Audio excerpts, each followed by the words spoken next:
Hey guys, it's Baron67 coming to you again with the final trigger warning with Killer Mike episode review. Now we're talking about episode 6, which was really it really showed episode 6 episode honestly each episode really showed how real these experiments were and showed that he didn't go out of his way to pad everybody's pockets to make sure to make his moment look good.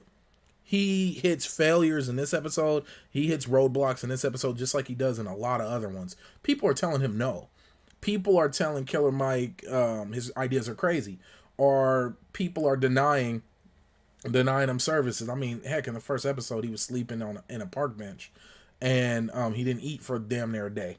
So this episode was about creating his own nation, New Africa, his own sovereign nation within U.S. soil. And he started off by going and talking to a Moorish community leader who created his own sovereign nation to get some ideas of how to do it here in the U.S. And the major point that the gentleman gave him was, hey, you got to buy your own land, because otherwise, it'll be yours and you'll be able to move a little more freely and make a lot of bigger moves and decisions that you want to do in the future. So he went and found his own land, and then he brought back people who worked with him in previous episodes. Like, he brought some people from the education episode. He brought a lot of the people from the band that he just created in episode 5, the Bubble Bursters. He had Juggalos. He had Sir Major and Rivka. And he actually had Rivka as immigration office, and he had Sir Major as his head of defense.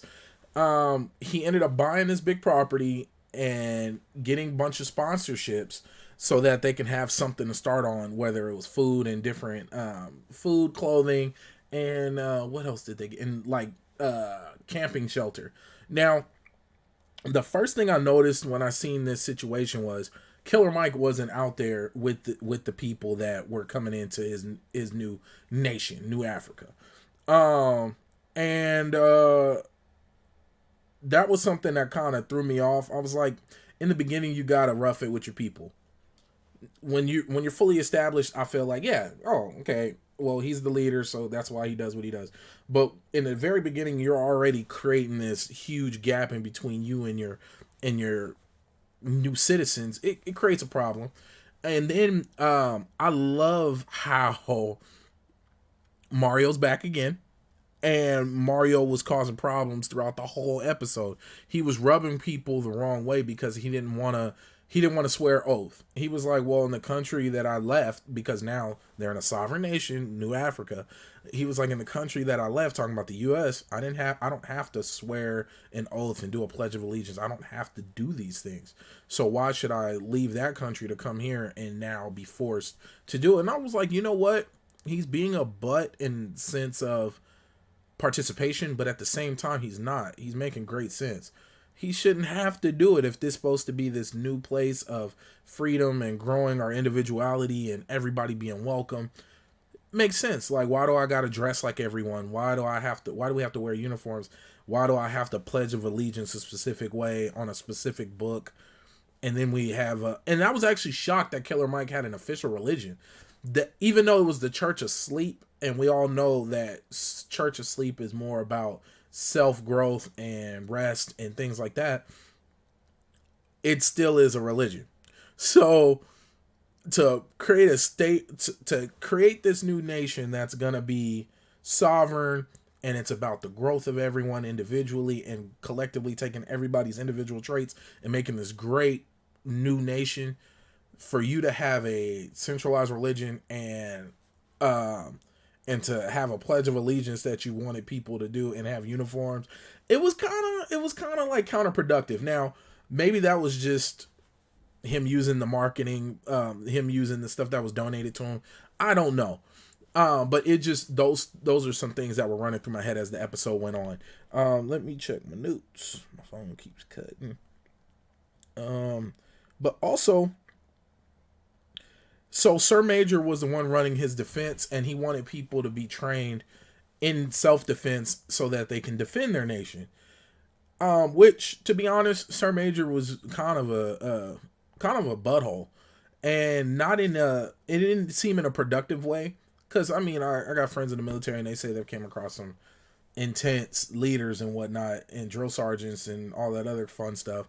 But he just seemed like somebody on a power trip. There's a big difference, He didn't seem much like a leader. There you go. And nobody, or better yet, nobody wanted to follow him. So, yeah. And then to see that they had animals in church, and that one dude who stood out to me, legendary. He was comedy. He just spoke his mind, and it was just super funny. What was it? He was talking about running for the presidency of New Africa, and he was like, if I was in charge, anytime you're about to fight somebody, you roll up and smoke a blunt, and then figure out how stupid that was that we were about to fight. And I was like, that's hilarious. Now, but all in all, the government, I think within 24 hours, Killer Mike's arguing with Mario again.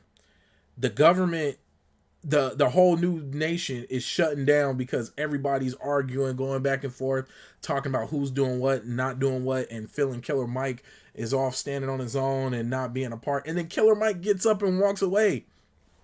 He gets up and walks away during the first major meeting, first night of the nation of New Africa. And they were like, how are you going to leave us like that during our time of need, and we're starting off, you're our leader, you should have been there with us to just walk away.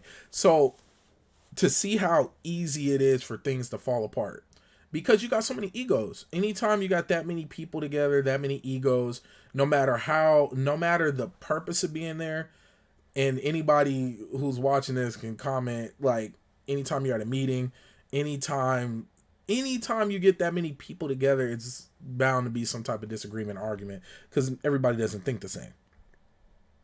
Now, the next thing that I like was the whole point of, like, absolute power corrupts absolutely.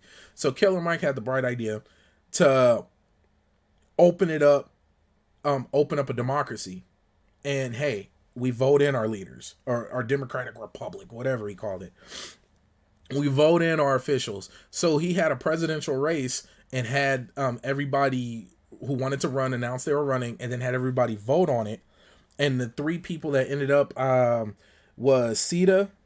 She was dope. And I forgot the other guy's name. I forgot his name. The guy with the dreadlocks. And then you had Killer Mike. Those three ended up being the three primary people that everybody voted on. Now, in the end of it all, Killer Mike ended up winning. But Killer Mike told his wife he changed out all the ballots to make Sita be the winner because he felt she was a better leader.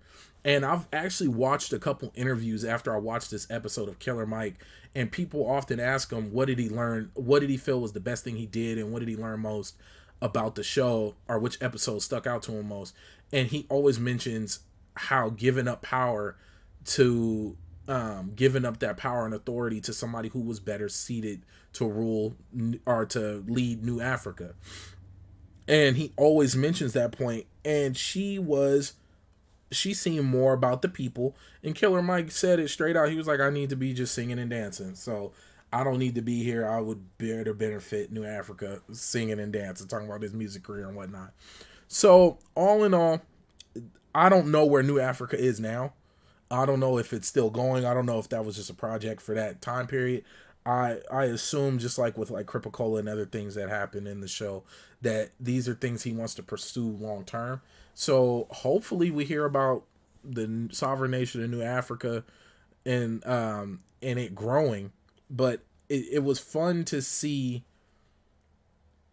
the reality of it. Everybody has this great idea, but it doesn't always work. And I like that he showed that on camera.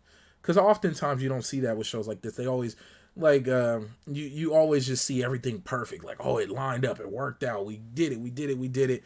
No. The first night of his new nation, it almost fell apart to the point of stopping it.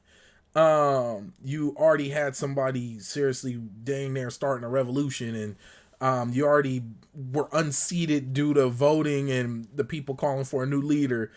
All these major things happen within, I think, a few days of New Africa.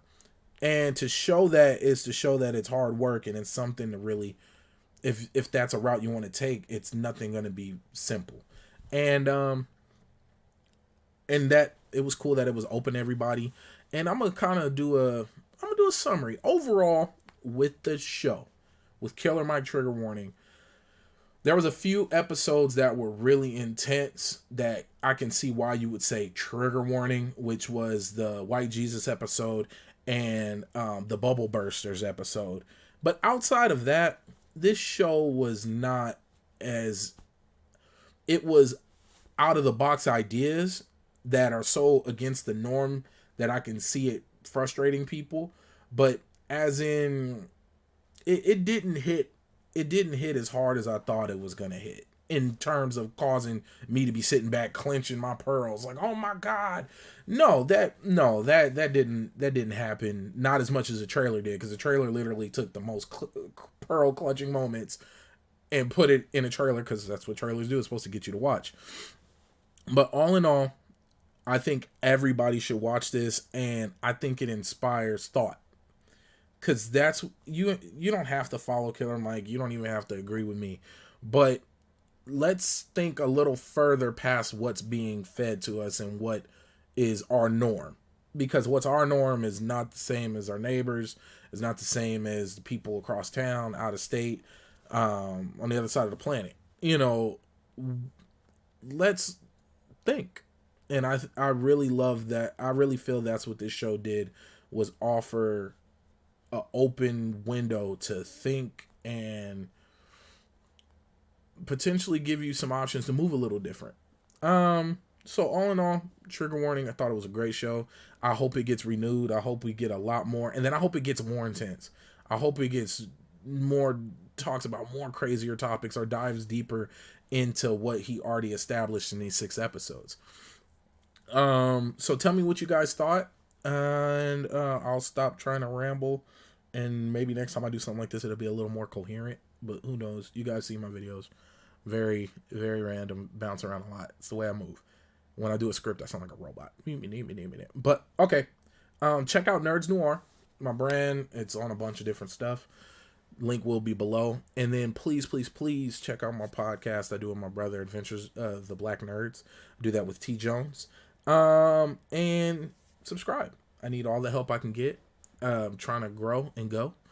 And I'm saying a lot of and ums. So I'm Baron J67. Peace.